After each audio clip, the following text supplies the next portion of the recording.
Hello, everyone. Welcome to LexTalk World Talk Show presented by Clickaway Creators. Today we have Mr. Asim Habib with us. Hello, Asim. How are you doing? Hi, good morning. Very well, thank you. How are you? Doing very well. Thank you so much. It's a pleasure to have you on the show today. So let me Thank you. let me do a quick brief introduction about yourself, Asim, before we kind of get into more information about yourself and about your journey so far. Sure. So for our viewers, Asim is an England and Wales qualified solicitor, versatile and experienced. He offers skills in the drafting, review, and negotiation of legal agreements and government and private sector clients for projects in the construction, energy, transport, oil and gas, and technology industries in multiple jurisdictions.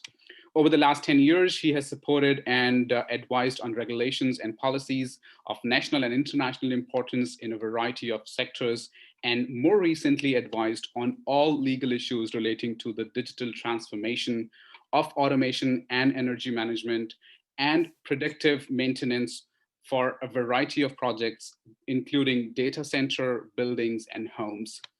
Thank you so much, Asim, to be on the show today. We are pleased to have you. But I'm sure the audience would love to hear from you about yourself and about your journey so far as a legal professional. Sure, absolutely. So first of all, thank you for the introduction, Vinay. And I mean, by way of background, I'm, as you mentioned, an England Wales qualified solicitor.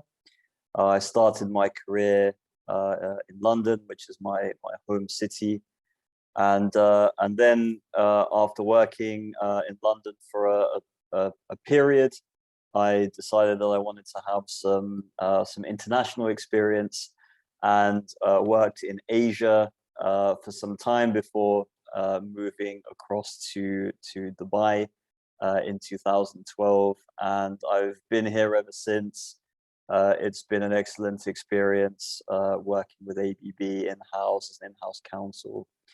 And essentially in the role, what I do is we cover the sort of broadest spectrum of legal services. So whatever is required, whether it's support with corporate governance, with commercial contracts, with litigation and dispute resolution, with issues around data privacy and cybersecurity, the legal team is involved. So we handle the full spectrum of legal services, legal as well as compliance and integrity. And the region that we cover is the Middle East and a part of Africa. So it's a really dynamic region, a lot happening, a lot of up-to-date and relevant sort of issues to deal with, and you know, it's truly a sort of a stimulating experience. Every day there's something new to handle and to deal with, and it's yeah, really interesting role, and very very sort of happy to share some of the experiences with you and with LexTalk.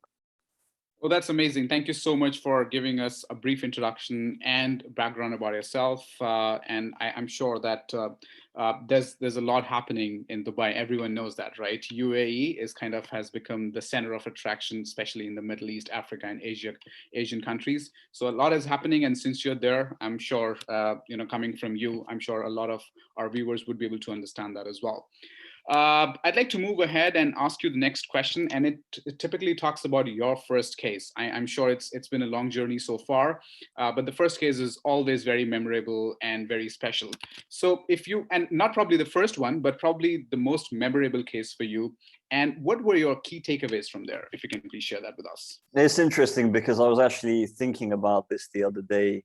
You know, what sort of what area of my career, what part of my career, which sort of part of that I remember as being sort of the most memorable in terms of takeaways. And you know, even though in the current role, working in-house with ABB, there's a lot of, as I mentioned before, interesting work, stimulating work, and working across different regions. I think at the very beginning of my career, I was working in a litigation law firm in London. There's a street called Chancery Lane, and this law firm was specializing in dispute resolution and litigation, and they really had some excellent clients. And I remember one case we were working on where we were chasing a debtor. So one of our clients had a large debt owed by this company and this individual. And this individual was essentially had escaped from the UK and was going all over the place. He had assets all over the world, and just as we were chasing him, even though we had orders from the courts, even though we had sort of everything on paper in our favor, actually collecting the money for our clients was the challenge. And I think in terms of takeaways, what you really appreciate, particularly at the beginning of your career, is the industry that we're in. Of course, you have to focus on the rules, the legislation and the procedure, but you also really have to think outside the box. So develop your strategy, think about what you're doing, plan beforehand, speak to people as well, because very often a friend or a contact will give you some food for thought, or give you an idea, something new that you can try, and it really makes a big difference. It makes the difference between being a very good lawyer and being a very excellent lawyer. So we thought about our strategy, we used the rules, we used the legislation. We were talking to contacts, law firms, different kind of service providers in different jurisdictions, and ultimately we were able to track him down. So I think ultimately it really showed me at the beginning of my career the importance of having a good mix between your legal background, your legal experience, your legal education, but also thinking for yourself and thinking outside the box, thinking in a well thought out, intelligent way, and taking time to develop your strategy. So that's what I would, off the top of my head, those are the kind of key kind of takeaways from that very memorable case. Amazing. And it's been so many years, but you still remember those key takeaways, because I'm sure, one of those cases that stays very near to your heart. And when you have put in so much of hard work, and as you said, it was a challenge to get the money back to your client, because that person was moving all the way from one country to another, and it becomes really difficult to stay within the rules and regulation and still able to kind of get your client's money back. It's not easy, and we have recently seen some of such cases, some of such big cases happening within Asia and India as well. So, all right, let's move ahead. And thank you so much for sharing those great insights with us. And I'm sure a lot of our viewers will be making notes, what you should really be doing and what's the difference in between being a good lawyer and an excellent lawyer, as Asim just said. All right, so moving ahead and moving to the next question. And this is about contract negotiation. That's what you are expert on. So how do you look at contract negotiation in 2021? And how it's going to change 5 years down the line? So I think in 2021, I feel that lawyers and contract managers, are becoming, you could say, maybe more savvy, more involved when it comes to the workings of the business. I remember speaking to in-house lawyers at the beginning of my career and as I was coming up, and I always used to receive feedback that, you're not a technical person, so you maybe don't need to have so much involvement in the workings of the business. But, I think that the more the more you are involved and the more you take out of it, the more that you ask questions, the more involved you become, then it really helps you to develop. And your advice is ultimately more catered, and it's better advice. So, I always say to people coming into the legal industry, those who are interested in working in-house, and not just in-house, but also in the law firm. I mean, really understand your client's business, really understand the business. Because when you are negotiating your contract, um, it will give you that edge over somebody who has no interest or no knowledge of how their business operates. You have to be able to apply each situation differently, and find the best possible solution, either for the company that you work for, or for your client. So, but of course, you still need to obtain expert advice. So if you think about your tax function, if you think about your insurance team, your finance team will give you information, for example, about the full cost model.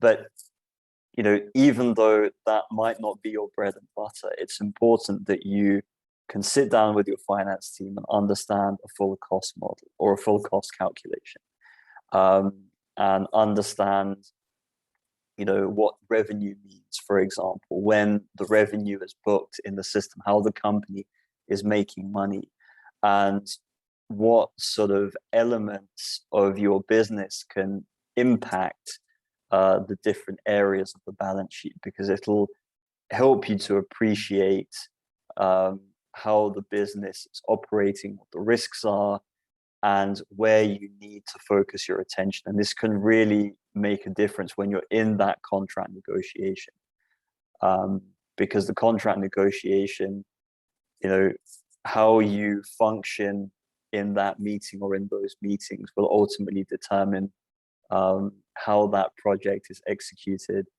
and potentially what can go right and what can go wrong, in that project. So, things like the full cost model, your insurance coverage, because if you're a supplier of goods or services, there is going to be an element of risk there. So you need to make sure that your risk is fully or to some extent covered, and a part of that can be from your insurance, because again, throughout the execution of the project, there are going to be situations and risks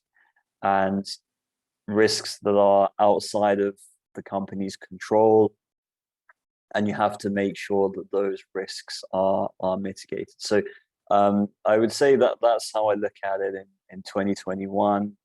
The lawyers are becoming more savvy, and I think 5 years down the line, I think that contract managers and lawyers will become probably more creative with the terms and conditions, using technology to make the negotiation as well as the finalization of the contract more smooth, and then be able to focus on, again, as I discussed before, the strategy, how we're going to execute that contract, and some of the risks that are involved. And I think when I talk about being more creative, one of those elements also is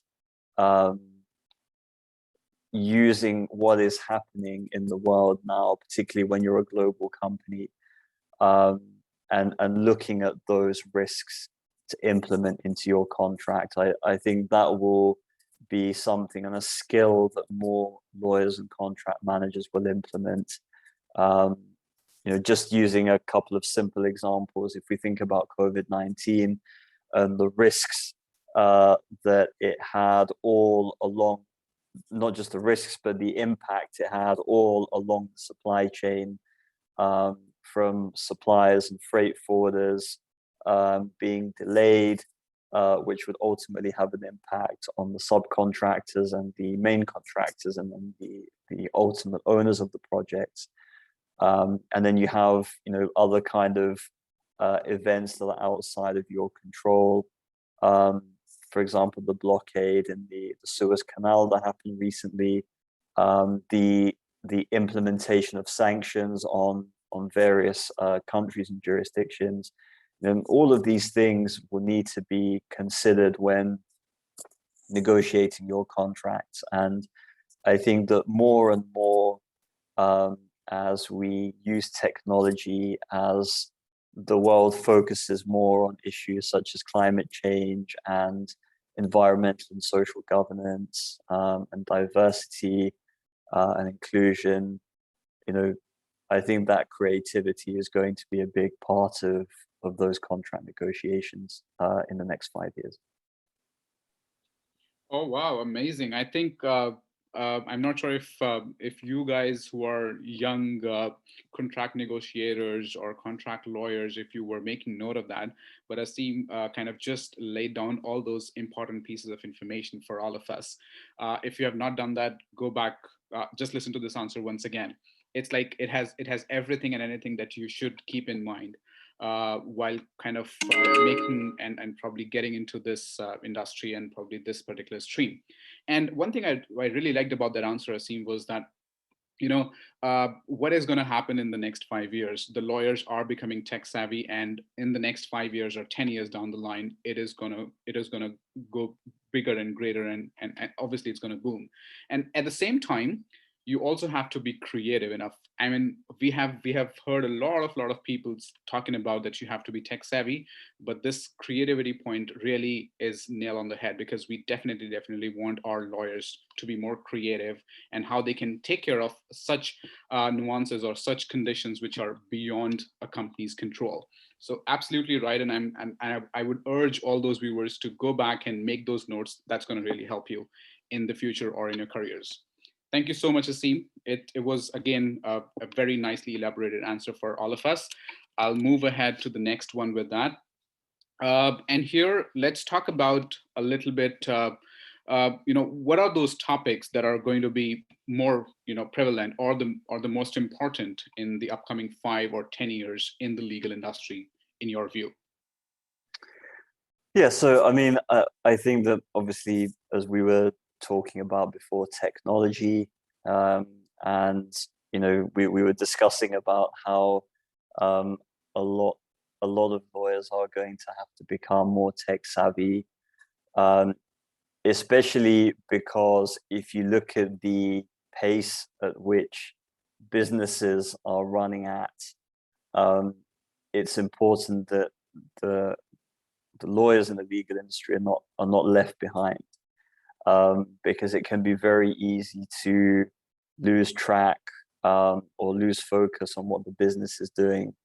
But businesses are doing some incredible things these days, and more and more we will see technology in every aspect of the law, and not just in litigation and disputes departments, which are obviously very document heavy, but also in software companies and law firms which specialize in all different areas, full service law firms, and already the amount of technology that is being used is something that lawyers and law firms need to and lawyers in-house as well need to have a strong grasp on if you're going to keep up with the business. And obviously, technology can help in so many ways. It can allow you to, if it's used in the right way, if it's used properly, then a lot of the kind of administrative tasks, more mundane tasks that of course require your attention and are important, but instead of spending so much time on those tasks, you can instead focus on your strategy, improvements that you can make, how you can provide an overall more efficient service. And when you see how companies and businesses are using technology, the level of sophistication that there is, you really do need to spend time, energy, and effort.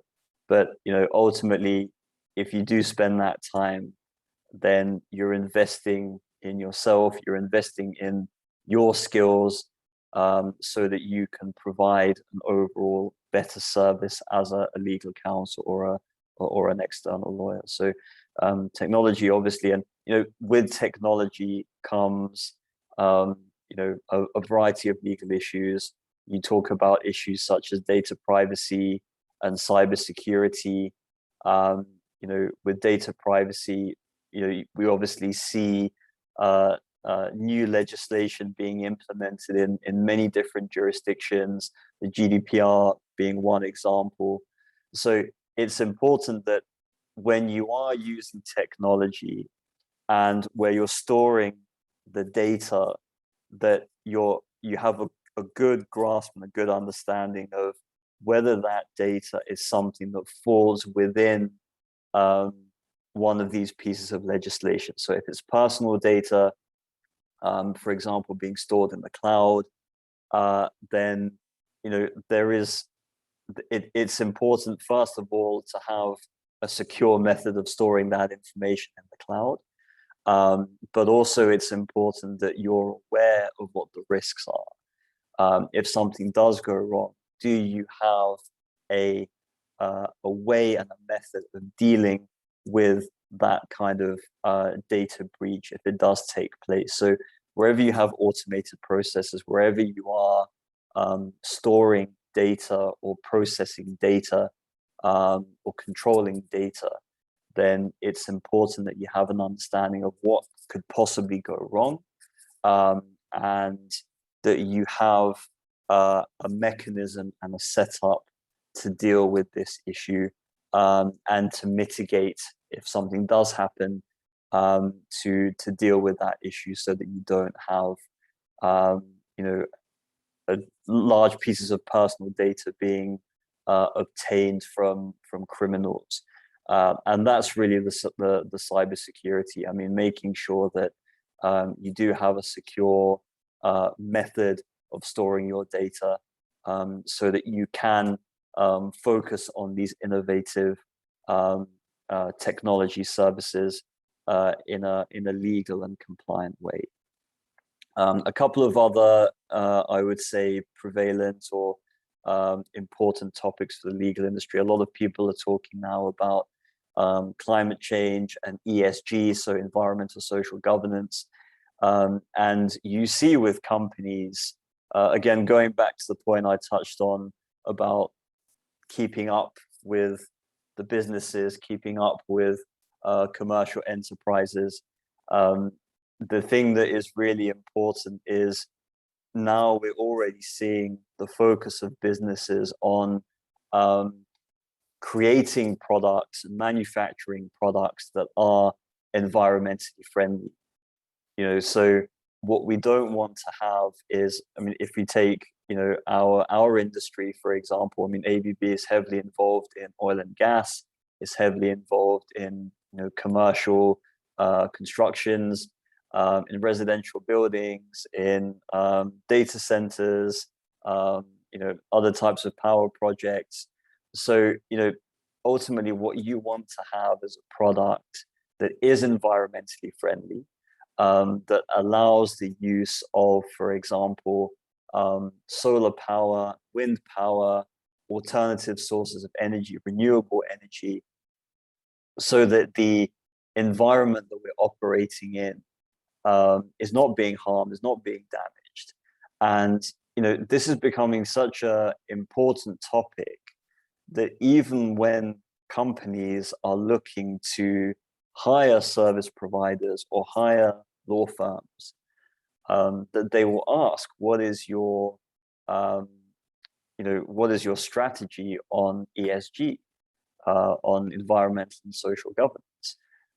So you talk about climate change, you talk about the protection of your workers. So if, for example, a company like ABB, we're obviously a supplier, a manufacturer, and if we're entering into certain projects and the other stakeholders want to know what is ABB doing to be environmentally friendly, we as an ethical company, as a company that operates with in compliance with international legislation, we want to make sure that we are providing systems and products that are benefiting the environment, that we don't have workers on those projects who are not being treated fairly, we're not being paid properly. We need to ensure that that is a critical part of our communication, so that all the stakeholders we're dealing with should have a similar mentality and strategy to what we have. Taking care of your employees, taking care of subcontractors and blue collar workers, making sure that they're safe, they have proper PPE, protective equipment, and whatever industry you're supplying to, these factors need to be there and need to be focused on. Then another topic, which is certainly again something which is a focus for many organizations, is diversity and inclusion. And I think that in the next 5 to 10 years, there is going to be, I mean, we're seeing it even now, but there is going to be a lot more focus for boards and for management teams to have a range of individuals on their boards and management teams. And ultimately, I think it's one thing to just say, but it's also important that the act is performed. And you see so many companies now who are really acting properly, introducing some incredible initiatives to make sure that you have, for example, ethnic diversity. You have a mix of people from different backgrounds, different religions, different nationalities, different genders. And there are so many studies which show the potential benefits that can bring to an organization. If you think about a simple example, if you're an international organization, you have clients, you have suppliers around the world. If you have a diverse group in your management team, whether it's your finance team, whether it's the business team, whether it's the legal team, if you have a diverse group, then all the stakeholders that you're working with will be able to see, okay, this is a company that has taken this seriously, has implemented these initiatives, and is a company that we can relate to. So I would say that these topics for me, I mean, there are of course several others, but I think these ones are going to receive a lot of importance in the coming years. Oh, amazing. I think a lot of businesses don't really think about the diversity and inclusion, and I think it's an important one, because the way the businesses and the individuals are growing, working for multinationals in different countries.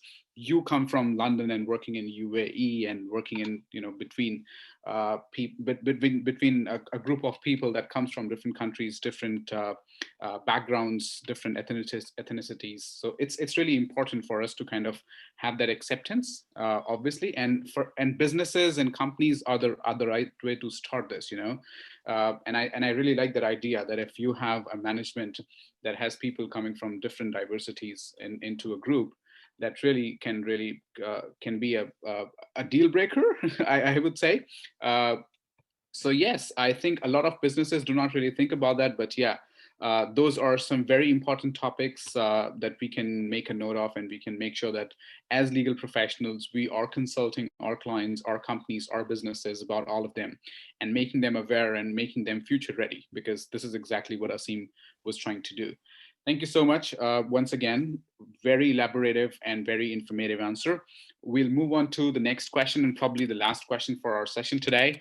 And here, I'd like to understand, from you, Asim, how do you look at the outlook of legal industry in the Middle East in the recent times? Yeah, so I mean, in terms of outlook, similar to what we were talking about in the previous question, I mean, I think that one of the many things that I enjoy about working here is the focus on keeping up to date with what is happening internationally. So in the UAE, in Saudi Arabia, Qatar, there are so many, just to name a few, there are so many initiatives from the authorities, from different bodies to to implement smart services, to make the day-to-day interactions of people easier. And I definitely see growth, in the coming years, both on the transactional side as well as on the, potentially maybe even on the dispute side, because, when you see what we've been through in the past 18 months with COVID-19, many companies have suffered financially, had to relieve people of their posts and jobs. When it comes to projects, many projects have been suspended, terminated. A lot of investment initiatives that were planned have been, have been put on hold.